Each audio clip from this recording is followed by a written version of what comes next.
আজিজুন। আল্লাহ সুবহানাহু ওয়া তাআলার অশেষ মেহেরবানি যে আল্লাহ রাব্বুল আলামিন আমাদের সকলকে জুমার নামাজ পড়ার জন্য একত্রিত হওয়ার তৌফিক দান করেছেন। এটা আল্লাহর তৌফিকে সম্ভব হয়েছে। আমরা সবাই জানি কোনো মানুষ একটা নেক কাজ আল্লাহর তৌফিক ছাড়া করতে পারে না, আর কোনো মানুষ গুনার কাছ থেকে আল্লাহর তৌফিক ছাড়া বাঁচতেও পারে। তো আমরা যখন এখানে জুমার নামাজ পড়ার জন্য এসেছি, তো আমরা আল্লাহর তৌফিকে এসেছি। আর যে আসতে পারিনি, আল্লাহ তৌফিক দেয়নি বলে আসি। সবাই জাগে না, সবাই জাগে। যে আসেনি আল্লাহ তৌফিক দেয়নি বলে আসেনি। তো যে নামাজ পড়েনি আল্লাহ তাকে তৌফিক দেয়নি বলে পড়েনি। তো তার জন্য আবার জাহান্নাম কেন? তার জন্য আবার জাহান্নাম কেন? তৌফিক কে দেয়? আল্লাহ দেয়। তৌফিক দিয়েছে, আমরা এসেছি। তৌফিক দিইনি আল্লাহ, সেজন্য আসতে পারেনি। তার জন্য আবার সাজা কিসের? সাজা তো হবে, সাজা হবে। কেন হবে? বলছে একটা মানুষ সমুদ্র উপকূলে একটা দ্বীপে জন্ম নিয়েছে, যেখানে কোনো নবী পৌঁছাবে না, কোনো পয়গম্বর পৌঁছাবে না, কোনো আযানের আওয়াজ পৌঁছাবে না, আর কোনো খবর তার কাছে যাবে না। সেই রকম মানুষটা মরে যাওয়ার পরে তার হিসাব হবে না? হবে না?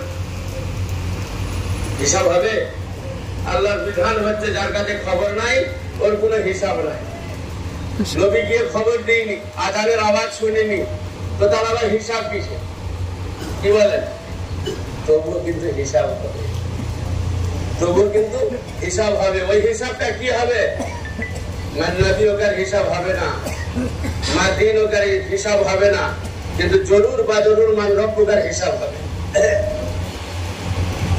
তোমার পালনহার কে ছিল এর হিসাব নেওয়া হবে।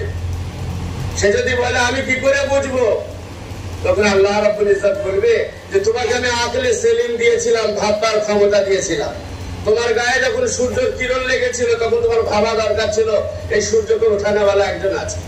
তোমার গায়ে যখন ঠান্ডা হাওয়া লেগেছিল তখন তোমার ভাবা দরকার ছিল যে ঠান্ডা হাওয়াটা বড়ানোওয়ালা একজন আছে।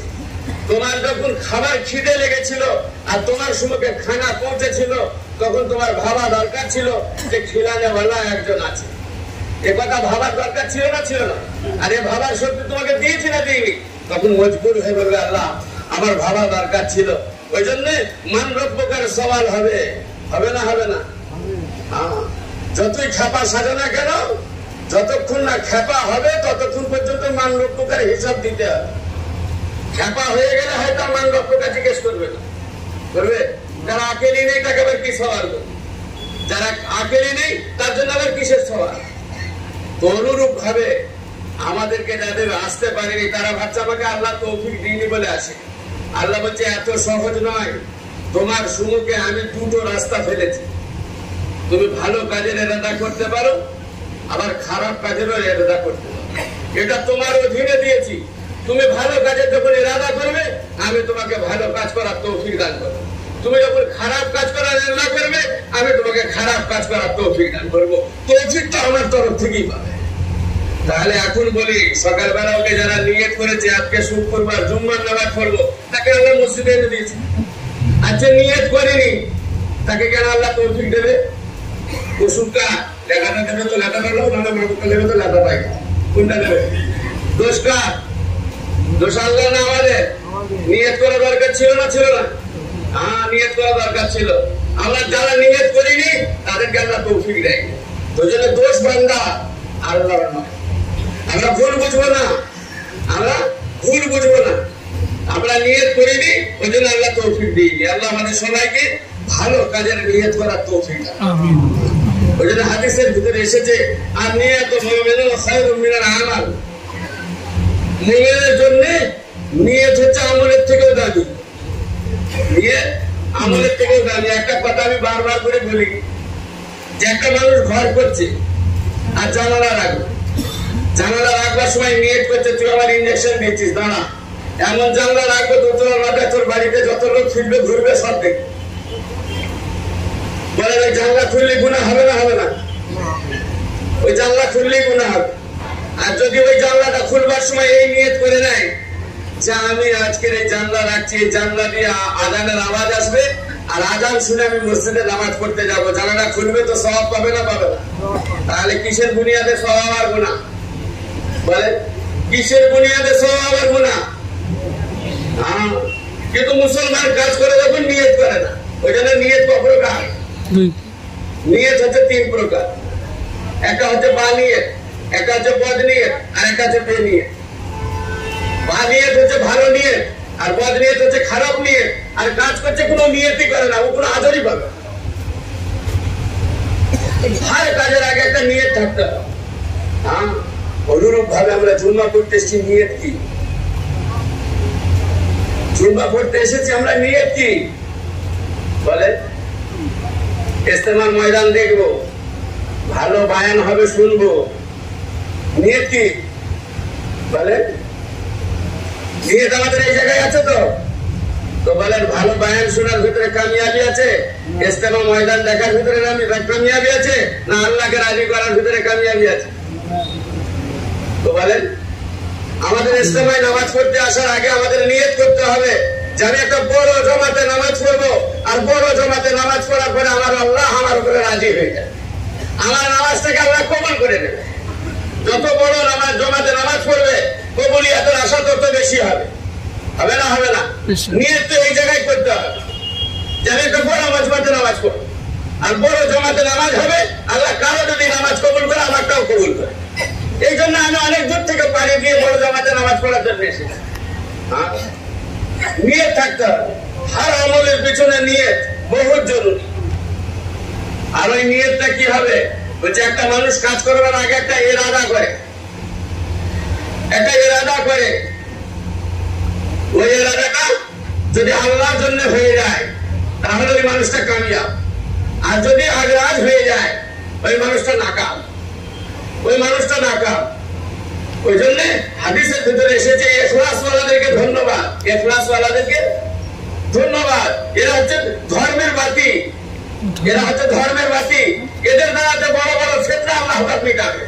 যারা ইখলাস সম্পূর্ণ মানুষ তাদের দ্বারাতে আল্লাহ পাক বড় বড় ফিতনাকে মিটাবে। সেই জন্য হর আমলের আগে নিয়তকে মজবুত করো, নিয়তকে মজবুত করো, তাকে তোমার আমল যেন তোমাকে ফায়দা দিতে, আমল যেন ফায়দা দিতে পারে। তাহলে আমার এই আমল জাহান্নামের সওয়াব হবে। তাহাজ্জুদ পড়া, আমাদের হযরত বলেন তাহাজ্জুদ পড়তে উঠে দেখছে সমস্ত মসজিদের সাথী ঘুমিয়ে আছে, আর মনে মনে করছে এরা কি করতে আল্লাহ রাস্তায় বেরিয়েছে বলে দেখি। এরা নামাজি পড়ে না, তাহাজ্জুদ পড়ে না, আল্লাহ রাস্তায় বেরিয়ে যদি ঘুমোয় তাহলে ঘরে কি করে? আমাদের হযরত বলেন তুমকো ভি পড়না নেই তুম ভি সো যাও, तुमको भी तहज्जुद पढ़ना नहीं तुम भी सो जाओ, तुम्हारा ये बदनीयत जो है तुमको जहन्नम में भेज देगा। तुम ये क्यों नहीं सोचा कि हमसे पहले ये तो पढ़ के अल्लाह को राजी करके सो गया, हम पीछे पड़ गया। बोले तुम्हें এটা কেন ভাবলে না যে সমস্ত মসজিদে যত লোক শুয়ে আছে সবাই তাহাজ্জুদের নামাজ পড়ে আল্লাহকে রাজি করে নিয়ে শুয়ে আছে, আর আমি সবাইয়ের পিছনে পড়েছি, আমাকে তো ওইরকম রোনাজারি করতে হবে। তাহলে তোমার এই আমল তোমাকে ফায়দা দেবে, আদারওয়াইজ তোমার এই আমল তোমাকে জাহান্নামে পৌঁছে দেবে। আমল করা খুব সহজ, কিন্তু বরগা ইলাহিতে মকবুল করানো অনেক শক্ত। আমল করা খুব সহজ, কিন্তু বরগা ইলাহিতে মকবুল করানো অনেক শক্ত, অনেক শক্ত। হজ করা সহজ, হাজি হয়ে মরা যেমন শক্ত, নামাজ পড়া সহজ, কিন্তু নামাজের হকিকত নিয়ে মরা যেমন শক্ত, ইমানদার হিসেবে বেঁচে থাকা সহজ, কিন্তু ইমান নিয়ে মরা যেমন শক্ত, আমলকে মকবুলে ইলাহিতে দরবারে মকবুলে ইলাহি করা বহুত শক্ত। আমল করা খুব সহজ, কিন্তু আল্লাহ দরবারে মকবুল করানো খুব শক্ত। আমরা বারবার শুনেছি শহীদ হওয়ার পরে মা ছুটে এসে বলছে আমার বাচ্চা জান্নাতি হয়ে গেছে, আমার বাচ্চা জান্নাতি হয়ে গেছে। আর আল্লাহ রাসূল বলছে তুমি কেমন করে বলতে পারো যে তোমার বাচ্চা জান্নাতি হয়ে গেছে? পুরো তর্কে লায়ানি করেনি তো, বাজে কথা বলেনি তো, বাজে কাজ করেনি তো। বলে আজকে একবার আমরা চিন্তা করে দেখি আমাদের হায়াতের কতটুকু সময় বাজে কাজ ছাড়া বেঁচে আছে, বাজে কথা ছাড়া বেঁচে আছে। আমরা ভেবেছি কোনোদিন কার সম্বন্ধে বলছে আল্লাহ রাসূল? যে শহীদ হয়েছে ইসলামের জন্য, গলাকে কাটিয়ে দিয়েছে, যে শহীদের সম্বন্ধে বলা হয়েছে এক ফোঁটা রক্ত জমিনে পড়ার আগে তার তামাম জীবনের গুনাহ। সেই শহীদ সম্বন্ধে আল্লাহ রাসূল বলছে তর্কে রায়ানি করেনি তো, বাজে কথা বলেনি তো, বাজে কাজ করেনি তো, তাহলে তুমি বলতে পারো জান্নাতি। আর যদি বাজে কথা বলে, বাজে কাজে থাকে, তাহলে কিন্তু জান্নাতে যাওয়া অসম্ভব।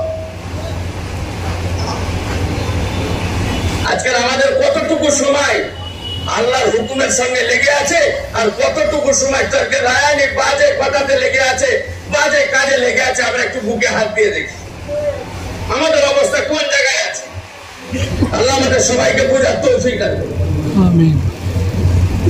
বুঝলেন, আমাদের হযরত বলে যে উম্মতের কাছে যে ফুরসত সময়টা আছে, যদি উম্মত খালি অতটুকু সময় আল্লাহকে দিয়ে দেয়, ও জান্নাতে যাওয়া খুব সহজ। যে সময়টা ফুরসত আছে, একটা মানুষ 8 ঘন্টা ডিউটি করে, চাকরি যারা করে কতক্ষণ করে? আমি একদিন বসে বসে চিন্তা করছি, আমি তো বড় ব্যবসায়ী আর দোকানদার, তো আমার ডিউটি কতক্ষণ একটু দেখি। তো আমি দেখছি সে 8টা থেকে 12টা আর 4টে থেকে 8টা। কতক্ষণ? দোকান খুলবার টাইম কটায়? 8টা থেকে 12টা। আবার 12টায় বন্ধ করে দিয়ে ঘরে গিয়ে খাওয়া দাওয়া করে আরাম করে আবার 4টায় খুলবে, রাত 8টায় বন্ধ। ক ঘন্টা হলো? 8 ঘন্টার। একটা মানুষ ডাক্তারি মতো ক ঘন্টা ঘুমাবে? 6 ঘন্টা। যদি বেশি বেশি ঘুমায় 8 ঘন্টা। আর একটা মানুষের জরুরত পূরণ করবার জন্য, বলেন, জরুরত পূরণ করবার জন্য ব্যবসা করুক, চাষ করুক, চাকরি করুক, তার 8 ঘন্টা। আর আরাম দিবার জন্য 8 ঘন্টা। আর দিদি বাচ্চার হক আদায় করবার জন্য কতক্ষণ লাগবে বলেন? দিদি বাচ্চার হক আদায় করার পরে বাকি সময়টা কি ফুরসত না ঝামেলা? উম্মত সবাই ফুরসতের ভেতরে আছে না নেই? খালি বলে আমার খুব চাপ, আমার খুব ঝামেলা, আমি ব্যস্ত। কিন্তু ব্যস্ত আছে না, এই ফারাক সময় নিয়ে বসে আছে, বাজে কথা বলছে, চায়ের দোকানে বসে আছে, মাচানে বসে আছে, বাজে গল্প করছে, সময়টাকে অতিবাহিত করছে। যদি বলে মসজিদে 2.5 ঘন্টা সময় দাও, আমার কাছে তো সময় নাই, আমার কাছে সময় নাই। হিসাব কি বলে? আছে না নাই? হিসাব কি বলে? সময় আছে না নাই? ওই জন্য আমরা সবাই ব্যস্ত না, ফারিক সময় আমাদের হাতে আছে? বলেন, একটু বলেন। আমরা সবাই ব্যস্ত না, আমাদের কাছে ফারিক সময় আছে? একটু জোরে বলেন। আছে। যদি এটা থাকে, মনে হয় অতটুকু সময় আল্লাহকে দেবো, কতটুকু সময় দিনের জন্য মেহনত করব। যদি অতটুকু সময় দিনের জন্য মেহনত করি, আল্লাহ আমাকে ওলি বানিয়েছেন, 1 তেহাই লেগে যাবে। কত? 1 তেহাই লাগবে। পুরো সাহাবার অনুকরণ হবে। পুরো সাহাবারা 1 তেহাই লাগিয়েছে। বিবি বাচ্চার জন্য, ক্ষেত খামারের জন্য, আরাম আয়েশের জন্য 2 ভাগ লাগিয়ে দিয়েছে, আর 1 ভাগ আল্লাহর জন্য লাগিয়ে দিয়েছে। এটা तमाम সাহাবার আদত ছিল। এই সাহাবারা জিন্দেগি, সাহাবারা সিফত আমাদের ভিতরে যদি পয়দা করতে পারি, আল্লাহ আমাদেরকে ওই রকম জায়গা দেবে যেমন সাহাবাদেরকে জায়গা দিয়েছে। আজকের উম্মত যদি এই আমল করে, বরঞ্চ 50 জন সাহাবার আজর আল্লাহ পাক আমাদেরকে দেবে। বুঝলেন? 50 জন সাহাবার আজর আজকে যদি এই আমল হয়, আল্লাহ রাব্বুল ইজ্জত আমাদেরকে দান করে। কিন্তু আমাদের কাছে ফুরসত সময়টা অবহেলায় কেটে যায়, গাফলতে কেটে যায়। ওই জন্য আমাদের মুরব্বীরা বলেন, গাফলত উম্মত কি মওত হ্যায়। গাফলত উম্মতের মওত। আজকে উম্মত বরবাদ হয়েছে গাফলতের দ্বারা। উম্মত আজকে বরবাদ হয়েছে, ধ্বংস হয়েছে, নিজের জিন্দেগি সম্বন্ধে ওয়াকিফ নয়, নিজের ওয়াজ সম্বন্ধে ওয়াকিফ নয়, গাফলতের সময় অতিবাহিত হচ্ছে, গাফলতের সময় অতিবাহিত হচ্ছে। এই অবস্থায় উম্মতে গাফলতের ভিতরে ডুবে থাকার কারণে জাহান্নামে কদম কদম করে আগে বাড়ছে। আজকে দাওয়াতে তাবলীগ খুঁজে খুঁজে কোন সময়টা উম্মতের কাছে অপচয় হচ্ছে, সেটাকে সামনে নিয়ে এসে দাওয়াতে তাবলীগের মেহনতের সাথীরা তার সময়কে আয়নার মতো পরিষ্কার করে দিচ্ছে। দেখো, এই সময়টা তোমার কাছে এক্সট্রা আছে, এটা তুমি আল্লাহকে দিতে পারো, এটা তুমি আল্লাহকে দিতে পারো। তারপরেও কিন্তু মানুষ ইনকার করছে। এই মানুষটা কামিয়াব না নাকাম? এই মানুষটা কামিয়াব না নাকাম? কথা ভালো লাগবে না? অপারেশন চলছে তো অজ্ঞান হবে তো, কথা ভালো লাগবে না তো? যে দোষ হচ্ছে দোষ ধরা যে সে বন্ধু হয় না, দোষ ধরা যে সে দুশ্মন। মানে নানি বলছে বিড়ি খেয়েছিস ঠিক করেছিস, আর বাপ বলছে তুই অন্যায় করেছিস। দুশ্মনকে নানি বলছে বিড়ি খেয়েছিস তুই ঠিক করেছিস, আর বাপ বলছে তুই অন্যায় করেছিস। দুশ্মনকে বাপ বলে, দুশ্মনকে বুঝতে ভুল হয়েছে, নানি নানি বুঝতে ভুল হয়েছে। হ্যাঁ, নানি দুশ্মন, বরবাদ করেছে। হ্যাঁ, আর বাপ অন্যায় বলেছে। ও আমার আসল ভবিষ্যৎকে উজ্জ্বল করবার জন্য অন্যায়টা আমার সামনে তুলে ধরেছে, অন্যায়টাকে আমার সামনে তুলে ধরেছে। ওই জন্য বাপ দুশ্মন নয়, বাপ হচ্ছে হিতাকাঙ্ক্ষী। বাপ হচ্ছে ভালাই চাহনে বালা, আর বাপ নানি হচ্ছে ভালোবাসায় অন্ধ হয়ে গিয়ে আমাকে বরবাদের রাস্তায় ঠেলে দেওয়া। যারা খুশামত করে যে ভাই তোর কাছে সরস্বত কুকাবার, তুই এত কাজ করিস, তুই 5 ওয়াক্ত নামাজ পড়লি যথেষ্ট, এ তো আমার দুশ্মন আছে। আর যে এসে আমার 5 ওয়াক্ত নামাজের পরে একটা সময়কে বার করে বলছে এটা তোকে আল্লাহকে দিতে পারলে তুই দামি হয়ে যাবি, এ বন্ধু আছে। আমি একটা কথা বারবার বলি, বলেন হাওয়াই জাহাজে চাপলে করে দেখবেন একটা খবর হয় যে ভাই এখানে একটা এক্সট্রা দরজা আছে, যদি কোনো ঘটনা ঘটে, আর ঘটনা ঘটার পরে এই দরজা দিয়ে এইরকম ভাবে প্যারাশুট করবে, আর এই ঠুকিয়ে দিয়ে ফুঁক দেবে, আর এরকম করে খিচে বেঁধে দেবে, আর দেওয়ার পরে এইখানে লাফ মারবে, তোমার হায়াত বাকি থাকবে, তুমি মরবে না। এ কথা বলে না, বলে না? বলে যখন ওই কয়েক হাজার ফুট উপরে উঠে আর এরকম ভাবে অঘটন ঘটে, তখন আমার মতো ভীত সন্ত্রস্ত পিডিয়া দরজা খোলার পরে কি দেখবে, কোথায় লাভ মারবো, ওর থেকে এখানে জ্বলে পুড়ে মরে যাওয়াই ভালো। বলে এর থেকে এখানে জ্বলে পুড়ে মরে যাওয়াই ভালো, লাভ নাই। তো একজন এসে আমাকে পিছন থেকে যদি ছেলে দেয়, ও আমার বন্ধু না শত্রু? বলে আমাদের তবলিগের সাথীরা এই জায়গাটায় আছে, একটু ধাক্কা মারছে, একটু ধাক্কা মারছে, বেরিয়ে যা বেঁচে, বেরিয়ে যা বেঁচে, বেরিয়ে যা বেঁচে যায়। বলছি এরা ভালো লোক নয়, ভালো ভালো কথা বলে, কিন্তু বার বাবা দলের কথা বলে আমার বুঝে আসে না। এরা লোক ভালো নয়, এরা ভালো ভালো কথা বলে, কথাগুলো শুনতে ভালো লাগে, কিন্তু বেরোবার কথা বললেই রাগ হয়, হয় না? হয় না? আমি একটা ছোট্ট উদাহরণ দেবো। বেরোতে কিন্তু সবাইকে হয়, আর বেরোনোর পরেই কামিয়াবি আসে, বেরোনোর পরেই বংশ বিস্তার হয়। মানবো না, মানবো না? বেরোনোর ভিতরে কামিয়াবি আছে, বেরোনোর ভিতরে বংশ বিস্তার আছে, আর বেরোতে সবাইকে হয়, না বেরোলে মুসিবত সবাই নেমে আসে। আসে না? আসে না? বলে আমার মা যদি বেরিয়ে না আসতো, বাপের মহাব্বত, মায়ের মহাব্বত, দিদি ভাইয়ের মহাব্বত, বোনের মহাব্বত, আত্মীয় স্বজনের মহাব্বতকে ছেড়ে দিয়ে নতুন একটা ফ্যামিলিতে এসে সবাইকে আপন করে নেওয়ার কারণে বংশ বিস্তার এসেছে। বলে আর যদি প্রস্রাব আটকে যায়, পায়খানা আটকে যায়, না বের হয়, তো মুসিবত নেমে আসবে না? আসবে না? পেটের বাচ্চা না বেরোয়, তাহলে মুসিবত নেমে আসবে, আসবে না? আসবে না? তো মুসিবত থেকে বাঁচতে হলে বেরোনো দরকার, বংশের বিস্তার হলে বেরোনো দরকার। কিন্তু তবলিগরা যখন বেরোবার কথা বলে, এটা কোথাও পেয়েছে বলে দেখি। আর আল্লাহ পাক স্বয়ং হুকুম করেছে যে তোমরা ঈমান আনার পরে বেরিয়ে যাও, ঈমান আনার পরে বেরিয়ে যাও। সাহাবারা আল্লাহ রাসূলের হাতে বায়াত হচ্ছে, আর বলছে ইন্নী মুমিনুন মুহাজিরুন মুজাহিদ, ইন্নী মুমিনুন মুহাজিরুন মুজাহিদুন। হে আল্লাহর রাসূল, আমি মুমিন, আমি মুহাজির, আমি মুজাহিদ, যখন যেখানে ইচ্ছা আমাকে ইস্তেমাল করতেই পারে। আর আল্লাহ বলছে ইনফিরু খিফাফা ওয়া সিকালা, ভারী হও হালকা হও, তুমি গরিব হও বড়লোক হও, শহরবাসী হও গ্রামবাসী হও, বেটা ছেলে হও মেয়ে ছেলে হও, জুয়ান হও বুড়ো হও, সুন্দর হও কুৎসিত হও, সবাই বেরিয়ে যাও। তার কথা বলো, কে বলেছে বলো? কে বলেছে বলো? আল্লাহ। এগুলো তবলিগ বলার কথা নয়, এগুলো তবলিগ বলার কথা নয়, আল্লাহর কথা তবলিগ ওয়ালারা তুলে ধরেছে, আল্লাহর কথা তবলিগ ওয়ালারা তুলে ধরেছে। বেরোনোর ভেতরে তোমার কামিয়াবি আছে, বেরোনোর ভেতরে তোমার কামিয়াবি আছে, জান লাগানোর ভেতরে তোমার কামিয়াবি আছে, মান লাগানোর ভেতরে তোমার কামিয়াবি আছে। যদি তুমি মনে করো যে ভেতরে কামিয়াবি আছে, তাহলে বেরিয়ে যাও। সাহাবারা বুঝতে পেরেছে না মানোর ভেতরে না কামিয়াবি। কাব রাদিয়াল্লাহু আনহু বেরোতে পারেনি, না কাম না কামিয়াব।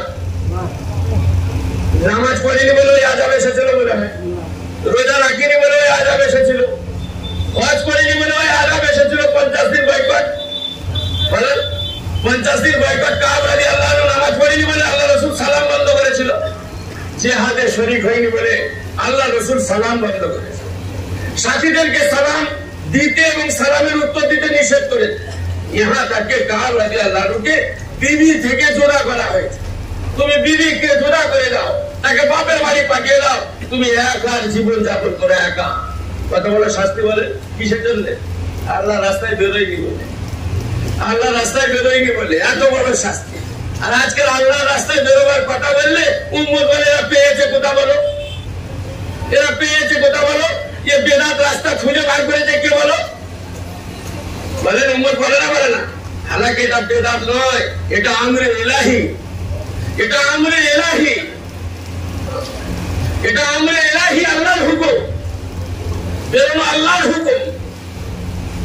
हर मुसलमान के हर ईमान वाला के বেরোতে হবে, हर ईमान वाला के আল্লাহর জন্য হিজরত করতে হবে।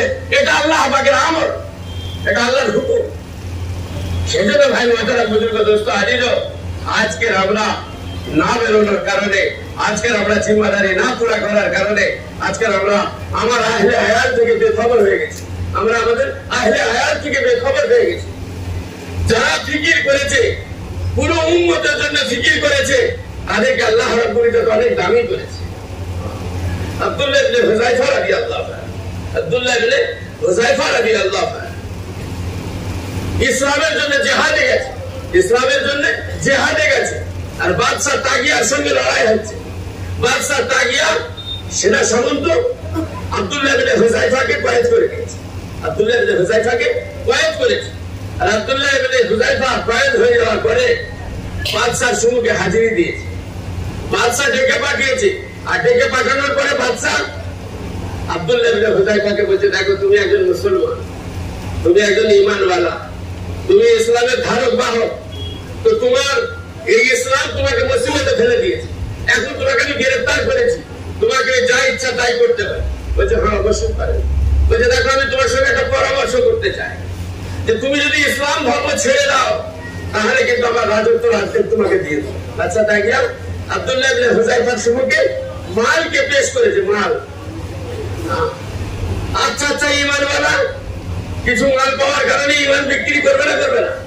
কিন্তু আব্দুল্লাহ ইবনে হুযায়ফা রাদিয়াল্লাহু আনহু বাদশা তাগিয়াকে বলছে, তুমি যদি তোমার পুরো রাজত্বটা দিয়ে দাও, তবুও 1 সেকেন্ডের জন্য চোখের একটা পলক পড়ার সময় পর্যন্ত আমি ইসলাম থেকে দূরে সরবো না। তুমি যদি আমাকে পুরো রাজত্বটা দিয়ে দাও। তো বাদশা তাগিয়া বলছে, যাও একে শুলিতে চাপিয়ে দাও। আর শুলিতে চাপিয়ে দেওয়ার পরে এর কানের ধার দিয়ে তীর চালাও, এর গলার ধার দিয়ে তীর চালাও, একে ভীত সন্ত্রস্ত করো, ফের আমার কাছে নিয়ে আসো। তো বাদশার কথা শুনে প্রজারা শুলিতে বসিয়েছে। আর বসানোর পরে আব্দুল্লাহ ইবনে হুযায়ফা চোখের পাশ দিয়ে যাচ্ছে, কানের পাশ দিয়ে যাচ্ছে, গলার পাশ দিয়ে যাচ্ছে, বুকের পাশ দিয়ে চলে যাচ্ছে, বারবার তীর ছুটছে, কিন্তু ভীত হচ্ছে না, সন্ত্রস্ত হচ্ছে না। বাদশাকে খবর দিচ্ছে, বাদশা একে তো তীরের পর তীর ছুটছি, কিন্তু এ তো কোনো ভীত সন্ত্রস্তই হচ্ছে না। বলছে আমার কাছে নিয়ে আসো। বলছে দেখো তুমি যদি ইসলাম ধর্ম না ছাড়ো তাহলে কিন্তু তোমার শাস্তি অনেক মজবুত। বলছে কি শাস্তি দেবে? বলছে তোমাকে তেলে ফেলে পুড়িয়ে দেবো। বলছে কিরকম করে পুড়াবে? বলছে আমি ফুটন্ত তেলে কেমন করে পুড়াবো দেখবে, একজন কয়েদিকে নিয়ে এসে ফুটন্ত তেলে ছেড়ে দিয়েছে। আর ছেড়ে দেওয়ার পরে বলছে দেখো আব্দুল্লাহ ইবনে হুযায়ফা, তুমি যদি ইসলাম না ছাড়ো তোমার হালতটা এরকম হবে, তোমার হালতটা এরকম হবে। বলছে আমি ইসলামের জন্য জান দিতে তৈরি আছি, তবু ইসলামকে মুহূর্তের জন্য ছাড়তে আমি রাজি নেই। আব্দুল্লাহ ইবনে হুযায়ফা রাদিয়াল্লাহু আনহু ইস্তেকামতের উপর বাদশা হয়রান হয়ে গেছে। তো বাদশা হুকুম দিচ্ছে, যাও একে তোমার তেলে ফেলে দাও। যখন নিয়ে যাচ্ছে কাঁদতে শুরু করেছে, আব্দুল্লাহ ইবনে হুযায়ফা কাঁদছে। আর তখন প্রজারা বলছে, এতক্ষণ তো তোমাকে ভয় খাওয়ানোই আমাদের উদ্দেশ্য ছিল, তুমি তো ভীত সন্ত্রস্ত হলে না। বাদশার কাছে খবরটা পৌঁছানোর দরকার আছে যে আব্দুল্লাহ ইবনে হুযায়ফা ভীত সন্ত্রস্ত হয়ে গেছে। তো বাদশার কাছে গিয়ে খবর দিচ্ছে, আর খবর দেওয়ার পরে বলছে যে আব্দুল্লাহ ইবনে হুযায়ফা ভয় খেয়ে গেছে, তো চোখ আমার কাছে নিয়ে আসো। তখন নিয়ে এসেছে।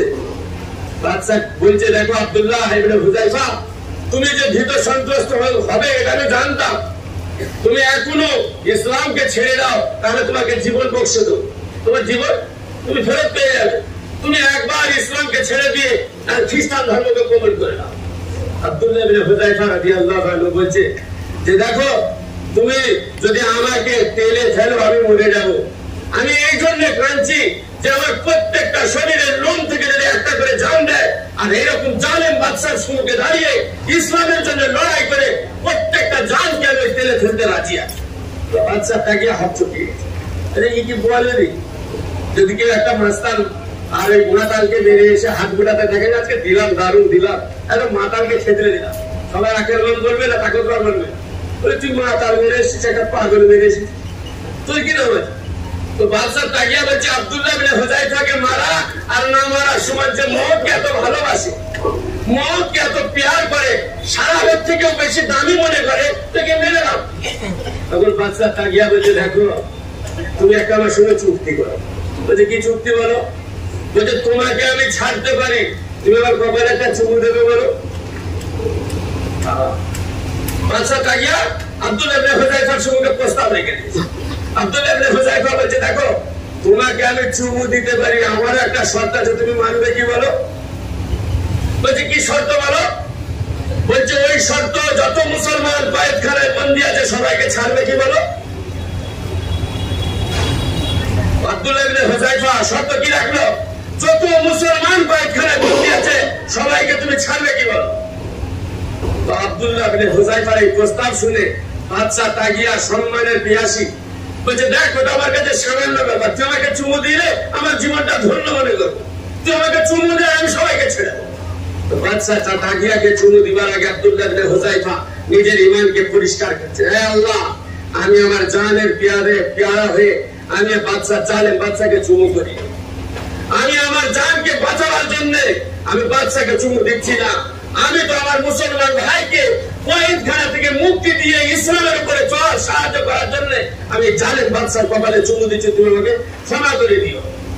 তো বাদশা তাকিয়ার কপালে চুমু দেওয়ার সঙ্গে সঙ্গে বাদশা তাকিয়া ওয়াদা মোতাবেক সমস্ত মুসলমানকে ছেড়ে দিয়েছে, আর পুরো কাফেলা নিয়ে আমিরুল মুমিনিন ওমর রাদিয়াল্লাহু আনহু দরবারে হাজির হয়ে কারগুজারি শোনানোর পরে আমিরুল মুমিনিন ঘোষণা করছে যে দেখো, আজকে আব্দুল্লাহ ইবনে হুযায়ফা যে আমল করে এসেছে সমস্ত মুসলমানের হক হচ্ছে আব্দুল্লাহ ইবনে হুযায়ফার কপালে একটা করে চুমু দেওয়া, আর আমি আমিরুল মুমিনিন সর্বপ্রথমে কপালে চুমু দেবো। আমার বলার উদ্দেশ্য ঘটনাতে যে ইসলামকে খরিদ করবার জন্য সর্ব অবস্থায় গায়ের রহমানকে পেশ করেছে, যে মুসলমান মানের লোভী হয়েছে ওই মুসলমান নিজের ইসলামকে মানের বুনিয়াদে বিক্রি করেছে।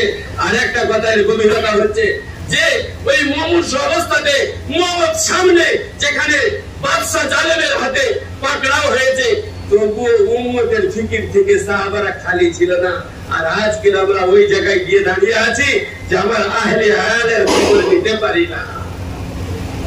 বলেন, যারা মওতের সম্মুখে দাঁড়িয়ে উম্মতকে গুনাহ থেকে বাঁচাবার, উম্মতকে জাহান্নাম থেকে বাঁচাবার, উম্মতকে কয়েদ থেকে বাঁচাবার জন্য ফিকির করেছে, আর মুসলমান সুস্থ সবল শান্তির সঙ্গে বসবাস করছে, নিজের ছেলেটার হাত ধরে ইসলামে নিয়ে আসার দাওয়াত দিতে পারে না, নিজের ভাইয়ের হাত ধরে ইসলামে নিয়ে আসার দাওয়াত দিতে পারে না, নিজের বাপকে আল্লাহর হুকুমের সঙ্গে জুড়বার দাওয়াত পেশ করতে পারে না।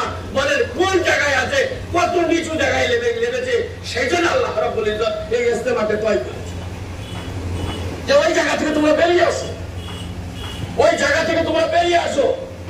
যেমন আব্দুল্লাহ ইবনে হুযায়ফা আমল করেছে, তোমরা প্রত্যেকটা মুসলমানের সঙ্গে ওই রকম আমল করা শুরু করো। তুমি বাঁচবে, তোমার আহলে হায়াল বাঁচবে, পুরো উম্মতে মুহাম্মাদি বাঁচবে, আর পুরো উম্মতে মুহাম্মাদি জাহান্নাম থেকে বেঁচে ইসলামকে নিয়ে চলবার সৌভাগ্য পাবে। এর জন্য তো ইজতেমা নাকি বলে, ইজতেমা অনেক মানুষ জমা হবে, আর অনেক ভালো দোয়া হবে, আর ওইখান থেকে কাঁদতে কাঁদতে ঘরে চলে যাবে। এর জন্য ইজতেমা। তাহলে ইজতেমা কিসের জন্য? जमा तो यही জন্য করা হবে, दिखाने के लिए जमा किया जाता है। জমা এই জন্য করা হয়েছে যে তোমরা আল্লাহর রাস্তায় বিলিয়ে দেওয়ার জন্য জমা হয়েছে। এরকম মানসিকতা নিয়ে আমাদেরকে ইজতেমাতে শরীক হতে হয়। ইজতেমাতে যত মেহমান আসবে তার মেহমানদারি করার মানসিকতা নিয়ে আমাদেরকে আসতে হবে। আমি বারবার করে বলেছি, আমাদের জন্য একটা সুবর্ণ সুযোগ এসেছে। আমাদের সামনে একটা আল্লাহ রাব্বুল ইজ্জত সওয়াব কামাবার জারিয়া পাঠিয়ে দিয়েছে এই বিশ্ব ইজতেমাকে সামনে রেখে আমাদের গুনাহগুলোকে আল্লাহ মাফ করাবে বলে এত খুশি খুশি আমাদের উপরে ইজতেমা তৈরি করে দিয়েছে। যত মেহমান আসবে নেকির পাহাড় মাথায় করে আসবে আর আমাদের গুনাহ পাহাড়কে তুলে নিয়ে চলে যাবে। এর সৌভাগ্য আল্লাহ ইজতেমা দ্বারা আমাদেরকে দিয়েছে। একটা মানুষের সম্মুখে এক ওয়াক্তের খানা দেবে, তামাম নেকি সে পাবে আর তামাম গুনাহকে নিয়ে সে চলে যাবে। এইরকম সৌভাগ্য হুগলি জেলার মানুষকে আল্লাহ পাক দিয়েছে, বাংলার মানুষকে আল্লাহ দিয়েছে, বাংলার মানুষকে আল্লাহ দিয়েছে। কিন্তু আজ আমাদের কাছে এর কদর নাই। এর কদর আছে বলে? এখনো আমরা জামাই বাবু সেজে জুমার নামাজ পড়তে আসছি, বেশক আসি, আস্তে আস্তে আমাদের ভেতরে মহাব্বত পয়দা, আস্তে আস্তে আমাদের ভিতরে মহাব্বত পয়দা হবে। আর মহাব্বত পয়দা হলে আমাদেরকে আল্লাহ কবুল করবে না করবে? বারবার আসি, জুমার নামাজ পড়তে আসি, রবিবার দিনে মাশওয়ারাতে আসি, আর বারবার এখানে এসে 5 ওয়াক্ত আমাদের শরীক হই, কি টাকাটা হচ্ছে, কি মাশওয়ারা হচ্ছে, তাতে বসে পড়ি।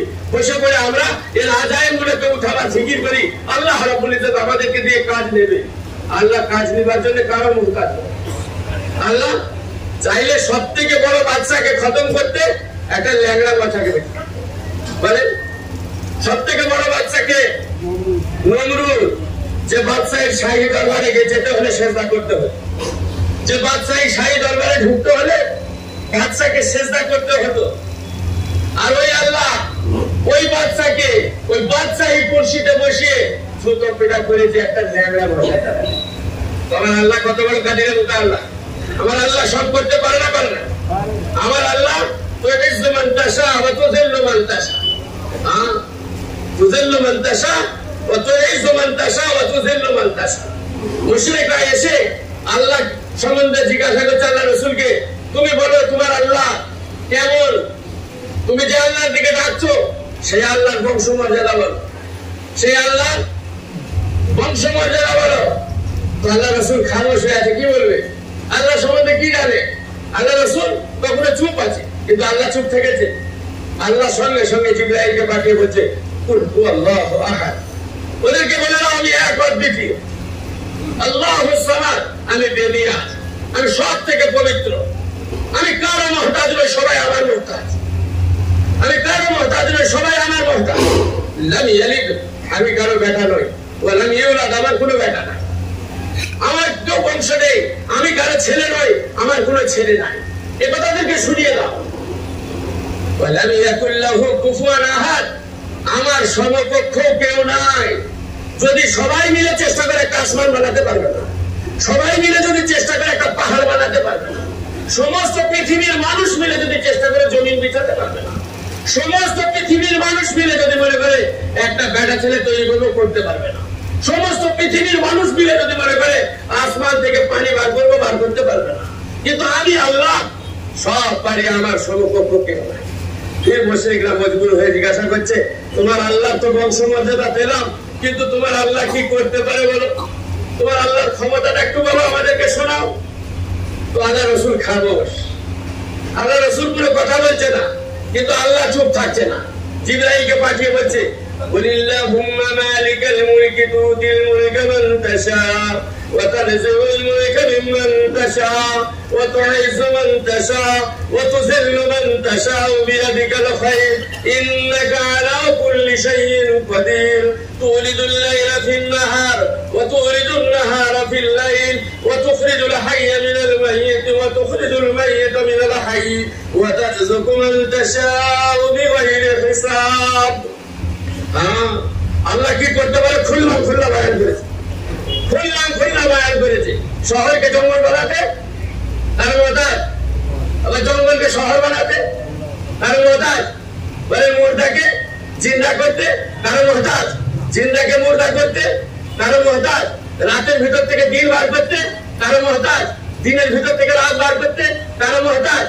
আল্লাহ যাকে যতখানি ইচ্ছা ততখানি রিজিক দান করতে পারে। বলনেওয়ালা কেউ নেই, ডাকনেওয়ালা কেউ নেই, পুছনেওয়ালা কেউ নেই। আল্লাহ যা করবে সেটা সকলকে মানতে হবে। ওই জন্য আল্লাহ বলে আলা কুল্লি শাইইন কাদির, আমি সমস্ত জিনিসের উপরে কুদরত রাখনেওয়ালা রব। আমি যাকে মনে করি ইজ্জত দিই, আমি যাকে মনে করি ইজ্জত করি। আমি হায়াতের নকশায় রেখে মওত দান করি, মওতের নকশায় রেখে হায়াত দান করতে পারি। এটা কেউ পারে না, কেউ পারে না, কেউ পারে না। অন্য জায়গায় বলেছে হুয়াল্লাহুল্লাযী লা ইলাহা ইল্লাহু আলিমুল গায়বি ওয়াশ শাহাদাতি হুয়ার রহমানুর রহিম। আমি তোদের এরকম প্রভু, আমি তোদের এরকম মাবুদ, আমি ছাড়া তোদের মাবুদ কেউ নাই। তোরা কান খুলে শুনে রাখ, আমি হচ্ছে আলিমুল গায়ব, আমি হচ্ছে আলিমুল গায়ব। আমি সকলের অন্তরের কল্পনা ভাবতে পারি, বুঝতে পারি। আমি সকলের ভাবনার উপরে নিজে সব বুঝতে পারি। তোরা কেউ বুঝতে পারিস না, তোরা যেটা অন্তরে অন্তরে ভাবি ওটাও আমি শুনতে পাই, বুঝতে পারি। রহমানুর রহিম, আমি এমন রহমান, আমি এমন রহিম। আমাকে যে মানে তার জন্য আমি, যে মানে না তার জন্য বলুন সুবহানাল্লাহ। সুবহানাল্লাহ। আমার আল্লাহ খুলে খুলে বয়ান করেছে যে আর নামাজ পড়ে তাকেও রিজিক দেয় কে? যে পড়ে না তাকে রিজিক দেয় কে? যে ঈমান এনেছে তাকে রিজিক দেয় কে? যে ঈমান আনেনি তাকে রিজিক দেয় কে? বলেন, যে ঈমান এনেছে তাকে বাচ্চা কে দেয়? যে ঈমান আনেনি তাকে বাচ্চা কে দেয়? বলেন, সূর্য যখন ওঠে রহমানি সিফত নিয়ে ওঠে। এ গরিব দেখে না, বড় লোক দেখে না, সুস্থ দেখে না, অসুস্থ দেখে না, গ্রামবাসী দেখে না, শহরবাসী দেখে না, সকলকে কিরম দেয় না দেয় না? এটা কার? আল্লাহ বলছে আমি রহমান। হ্যাঁ, আমি সবার জন্য, আমি এত দয়াবান, আমি সবার জন্য।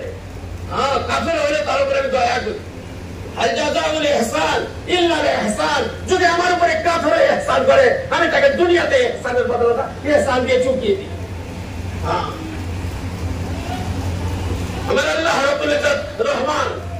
ইব্রাহিম আলাইহিস সালাম খানা খাবে, ইব্রাহিম আলাইহিস সালাম খানা খাবে, মেহমান করছে, মেহমান, মেহমান ছাড়া খানা খেতেন না। তো মেহমান একজন মিলেছে ইহুদি, বলছে আমার সাথে খানা খাবে তো বিসমিল্লাহ বলে শুরু করো। বলছে আমি তোমার আল্লাহকেই মানে না, কেন বিসমিল্লাহ বলবো? তোমার আল্লাহকেই তো আমি মানি না, বিসমিল্লাহ কেন? বলছে আরে আমার সঙ্গে খানা খেতে হলে তোমাকে আমার আল্লাহর নাম নিয়ে খানা খেতে। বলছে আমি তোমার আল্লাহর নাম নেবো না, তোমার সাথে খানাও আমি খাবো না।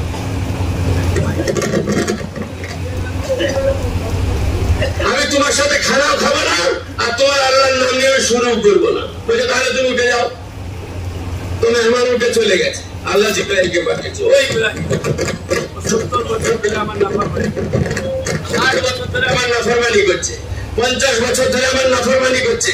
রোজানা খানা আমি খাওয়াচ্ছি, আর একদিন তোমার প্লেটে পাঠিয়েছি, আর আমার নাম না নেওয়ার কারণে তুমি ওকে তুলে দিলে খুব সাহস। তাও ডেকে নিয়ে আসো। আমার আল্লাহ কেমন দেখে, আমার আল্লাহ কেমন দেখে।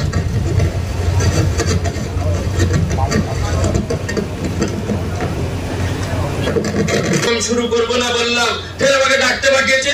বলছে আমার আল্লাহ হচ্ছে এরকম আল্লাহ, সবাই জন্য আল্লাহ, যে মানে তার জন্য আল্লাহ, যে মানে না তার জন্য আমার আল্লাহ। আমার আল্লাহ কিরকম ভালোবাসে, আমার আল্লাহ কিরকম ভালোবাসে ভেবেছি। হ্যাঁ, হ্যালো আই লাভ ইউ কটা বাজছে? বলছে 12:30। অমুক স্টেশনের পাশে আছি, আসবে? বলছে আমি এক্ষুনি যাবো।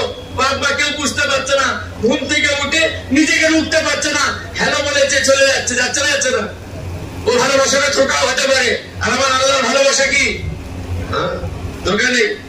আমার আল্লাহর ভালোবাসা কেমন? বলছে দাই মা যখন আসে, বাচ্চাটা যখন ভূমিষ্ঠ হয়, সর্বপ্রথম খাদ্য নালীটা কাটে। কোনটা কাটে? দাই মা এসে কোন নালীটা কাটে বলে? খাদ্য নালীটা কাটে। একটা রাস্তা বন্ধ করে। আল্লাহ বলছে বান্দা তুই ভয় খাবি না, আমি আছি। তো তাই মা এসে একটা রাস্তা বন্ধ করেছে, আমি কিন্তু তোর জন্য দুটো রাস্তা খুলে দিই। তোর দুটো মায়ের দুটো স্তরে দেখ কত সুন্দর দুধের ব্যবস্থা করেছি, তুই ঘাবড়াবি না। আর ওই রকম দুধের ব্যবস্থা করেছি, তোর জন্য যেমন গরম দরকার অমন গরম রেখেছি, তোর জন্য যতটা সুগারের দরকার অতটা সুগার ওর ভিতরে মিশিয়েছি, তোর জন্য সুন্দর খানার ব্যবস্থা আমি করে রেখেছি। আমার মা 2.5 বছর পরে বন্ধ করবে না, আমরা দেখেছি নিম পাতা ঘষে দিয়েছি, মুখ ধরে নিম পাতা দিতে আর মুখ দিতে ভালো লাগে না। মা 2.5 বছর পরে নিম পাতা দিয়ে দিয়েছে, আর ভালো লাগছে। দুধ ছাড়িয়ে দিয়েছে, তখন আল্লাহ সুন্দর দাঁত দিয়ে দিয়েছে। দাঁত দেওয়ার পরে বান্দাকে বলছে দেখো বান্দা, তোমাকে তো আমি দাঁত দিয়ে দিয়েছি, তুমি আর ভয় খাবে না। যত শক্ত জিনিস আসবে, উত্তর দক্ষিণ পূর্ব পশ্চিম সব দিক তোমার জন্য আমি খুলেছি। হালাল মাল যত দিক থেকে আসবে তুমি চিবিয়ে পাস করে দেবে। চারটে রাস্তা আল্লাহ খুলে দিয়েছে, উত্তর দক্ষিণ পূর্ব পশ্চিম সব খুলে দিয়েছে, দাঁত দিয়ে সানিয়ে দিয়েছে যে এখন যা শর্ত বাংলাদেশে সব পার করে দেবে, তোমার জন্য সব আমি হালাল করে দিয়েছি। ফির মৌত এসে মালিকুল মৌত ওই চারটে দরজাকে বন্ধ করে না। যে বান্দার কাছে আল্লাহর হুকুম থাকবে, নবীর তরিকা থাকবে, আল্লাহ বলছে তোমার মালিকুল মৌত এসে চারটে দরজা বন্ধ করেছে বটে, কিন্তু আমি নাজ নিয়ামত দিয়ে জান্নাত 8টা সাজিয়ে তোমার 8টা দরজাটাকে খুলে দেখে আমি ইস্তেকবালের জন্য তৈরি আছি। বান্দা তুমি চলে আসো, তোমার শর্ত হলো খালি আমাকে মেনে আসো আর আমার হাবিবের তরিকায় চলে আসো। তো আমরা সবাই নিয়ত করি যে আমরা সবাই আল্লাহকে মানবো আর আল্লাহর মানবো, আল্লাহ রসুলকে মানবো, আল্লাহ রসুলের মানবো। মৌতের পরে 8টা জান্নাতের দরজা আমাদেরকে ইস্তেকবাল করবে, যেমন আবু বকরকে করেছে, যেমন আবু বকরকে করেছে, করবো ইনশাআল্লাহ। আবু বকরের সমস্ত আমল ঠিক ছিল, যেমন নামাজ পড়তো, যেমন রোজা রাখতো, যেমন এতিমের দেখভাল করতো, যেমন বিবাদ কুরসি করতো, যেমন রোজা রাখতো, সমস্ত আমল ঠিক থাকার কারণে 8টা দরজা ইস্তেকবাল করেছে। আবু বকর দিনের জন্য মালও খরচা করেছে। বলে আজকে আমাদের দিনের জন্য মাল খরচা করার সময় এসেছে। আমরা নামাজ পড়নে वाला, রোজা রাখনে वाला, হজ করনে वाला, যাকাত দেনে वाला, কিন্তু মাল খরচের রাস্তা আল্লাহ রাব্বুল ইজ্জত একটা খুলে দিয়েছে। এইখানে যদি আমরা মাল খরচা করতে পারি তাহলে কিন্তু আল্লাহ ওই মুকাম দেবে যেমন আবু বকরকে মুকাম দিয়েছে। আল্লাহ রাসূল ওই মুকাম যে আবু বকরকে দিয়েছে যে সকলের মালের হিসাব তো আমি চুকাতে পেরেছি, কিন্তু আবু বকর দিনের জন্য এত মাল খরচ করেছে যে আবু বকরের মালের বদলা আমি দুনিয়াতে দিতে পারিনি, স্বয়ং আল্লাহ ওর মালের বদলা দেবে। আমার এই ইস্তেমার জন্য এমন মাল খরচা করবো যেন এর বদলা আল্লাহ দিতে মজবুর হয়। কেউ দুনিয়ার দিকে তাকাবো না আর দুনিয়ার কোনো মানুষের কাছ থেকে বদলা আমরা চাইবো না। সবাই মাল লাগাবো ইনশাআল্লাহ, সবাই জান লাগাবো ইনশাআল্লাহ। কে জান লাগাবো, কে মাল লাগাবো, হাত তুলি যে আমরা সবাই নিজের জানকে নিজের মালকে এই ইস্তেমার জন্য লুটিয়ে দেবো ইনশাআল্লাহ। আল্লাহ পাক আমাদের সবাইকে এই নিয়তের উপরে ইস্তেকামত থাকার তৌফিক দান করুন। একবার খাড়া হয়ে দেখিয়ে দিই যে আমরা তৈরি আছি, শয়তানকে হারিয়ে দিই, আল্লাহ রাসূলের সুন্নাতকে জিন্দা করে দিই। আল্লাহু আকবার, আল্লাহু আকবার। তো আল্লাহ আমাদের সবাইকে কবুল করে নিক, আমরা সবাই যেন এই নিয়তের উপরে ইস্তেকামত থাকতে পারি। বলনা ওয়ালা মুহতাজ, শুননে ওয়ালা মুহতাজ। আল্লাহ পাক আমাদের কমজোরিকে দূর করেন আর আমাদের নিয়তকে কবুল করেন। ভাই একবার সুন্নত পড়ি, জাদিকা সুন্নত।